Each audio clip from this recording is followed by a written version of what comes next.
Welcome back into the GSMC Sports Podcast. For our final segment of the day, we were just talking about some financials in the MLB with the Yankees, but I want to sort of tie that into some conversations about contract extensions that are coming up for the biggest quarterbacks in the NFL. There's a list of a few coming off of this Jared Goff deal that just got done. We also have Trevor Lawrence, Jordan Love, Tua, and Dak all eligible as well. So I want to start the conversation with Trevor Lawrence, who in my eyes is the biggest no-brainer for the Jaguars to go out and make this deal. Earlier in the week, Doug Peterson spoke to the media, and he talked about that he expects the deal to get done soon. Trevor Lawrence he's had his ups and downs, I would say. Last year, the injuries definitely came into play during the final part of the season, and for as much love as we give Trevor Lawrence, and I'm definitely included in that, do have to acknowledge the fact that he has won one playoff game up to this point. Now, his rookie season was obviously a disaster with Urban Meyer at head coach. They go out and get him some weapons, and he ends up leading, a win and another close game in the 2023 playoffs. But I think that ultimately, Lawrence, again, he's kind of a no-brainer here. Now, the pressure and expectations on Trevor Lawrence have been there since he was named basically the best quarterback prospect since Andrew Luck. So the money that he gets isn't going to necessarily amplify that, even though he is looking at a $50 million deal, joining Joe Burrow, Justin Herbert, Lamar Jackson, Jalen Hurts, and Jared Goff as the only quarterbacks in the league to be making that type of average value money.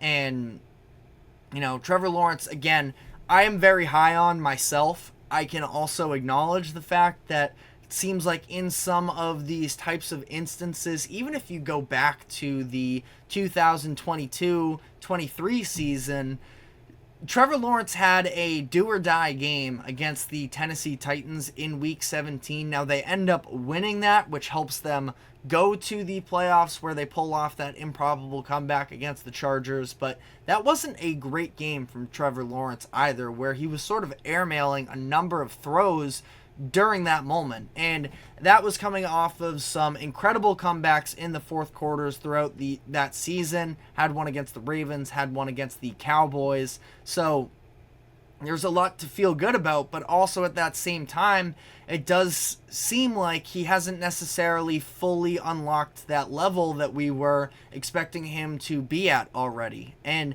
I'm somebody that I feel like I have far more patience than the average viewer in terms of sort of, evaluating somebody and the quarterback position especially. Now, listen, I understand that sometimes a burnt product is just a burnt product, but it's almost weird where Trevor Lawrence is sort of treading water right now because nobody thinks that he's a bust, especially considering the fact that all of the other quarterbacks in the first round of his draft are with new teams, including Mac Jones, who's actually his backup quarterback now. But he's not a consensus top 10 quarterback right now either, and he shouldn't be.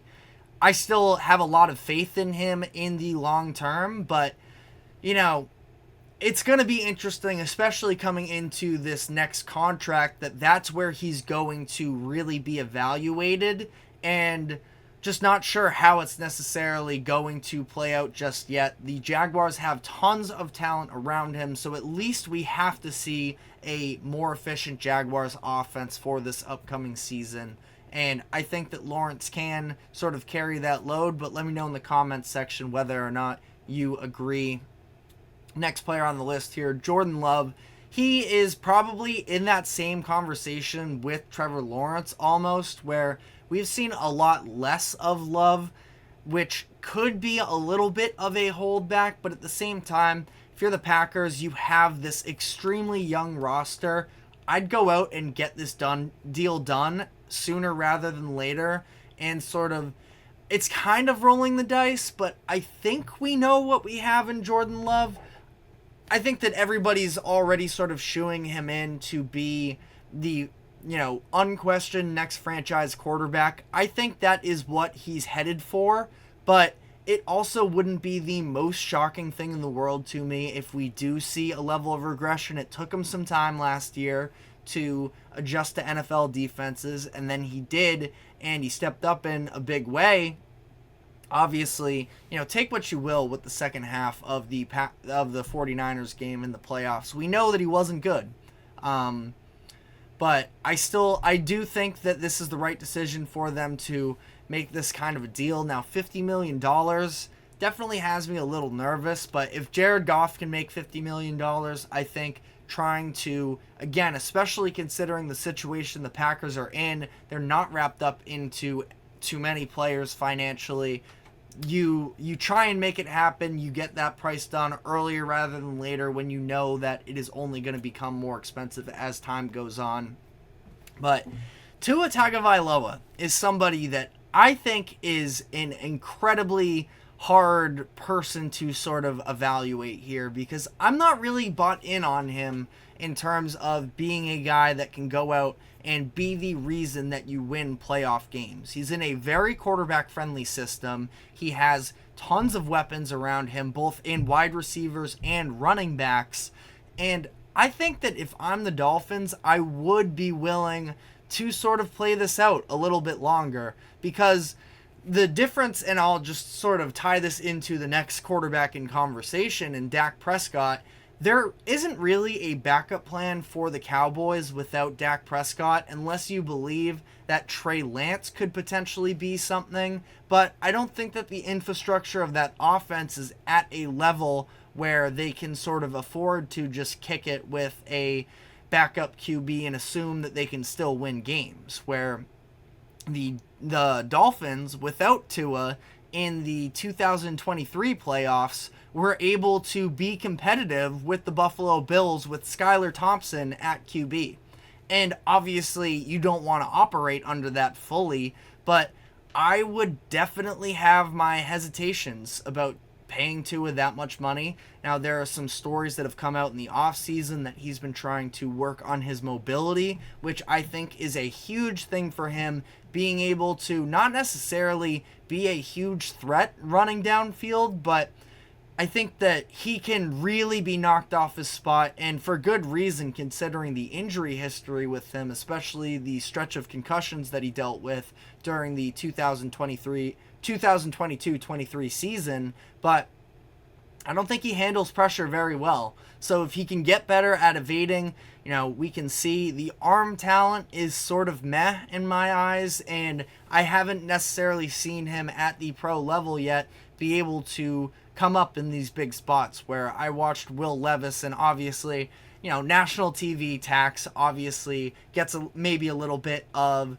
unfair love, but I saw Will Levis granted Tyreek Hill was dealing with injuries in that game, but Will Levis with a debatably probably less talented wide receiver core be able to put together this fourth quarter comeback, and Tua on the other end was not able to step up to the challenge. So I would have a lot of doubts sort of putting all of my faith in fully handing the keys over to Tua, but let me know if you think I'm off base on that.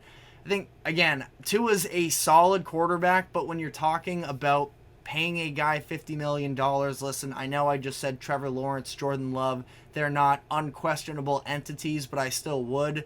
Tua, I would have a lot more reservations with. Worst case, you franchise tag him after this upcoming season and sort of play it out from there. But I would try, and when you still have the weapons that you do in Tyreek and Jalen Waddle and that backfield, I would try and sort of make sure that Tua is going to be your answer. And listen, if you want to take that same strategy with Jordan Love, then you can. But I think that I've seen higher end stuff from Jordan Love than I have in Tua in significantly less playing time. And that takes us to Dak Prescott, who, listen, I understand the flaws with him, but I also do think that he is a top 10 quarterback in the NFL. The Cowboys don't have the luxury of having this awesome, system around him, both from a personnel and a schematic standpoint, Mike McCarthy is probably out if the Cowboys have another disappointing postseason run.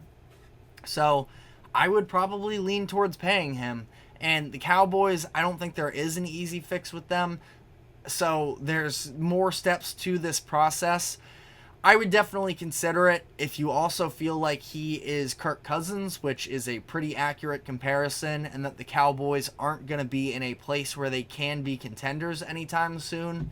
If you got to let him walk, you got to let him walk, but I don't think that there is a world where the Cowboys can afford to let him go and still have the expectations of being a Super Bowl competitive team. But again, let me know your thoughts in the comments section. That is all we have time for today, though.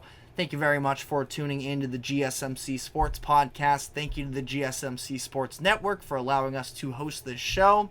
Have yourselves a great weekend. We will be back Monday afternoon, 2 o'clock Eastern. I know a lot of you have the long weekend, so be sure to tune in and take care. We will see you then.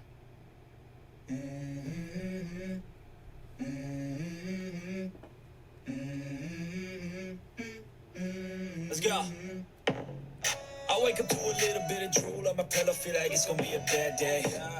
Yeah, I'm tired of shit, and the coffee ain't hit yet. Damn, ain't that great. I don't wanna go to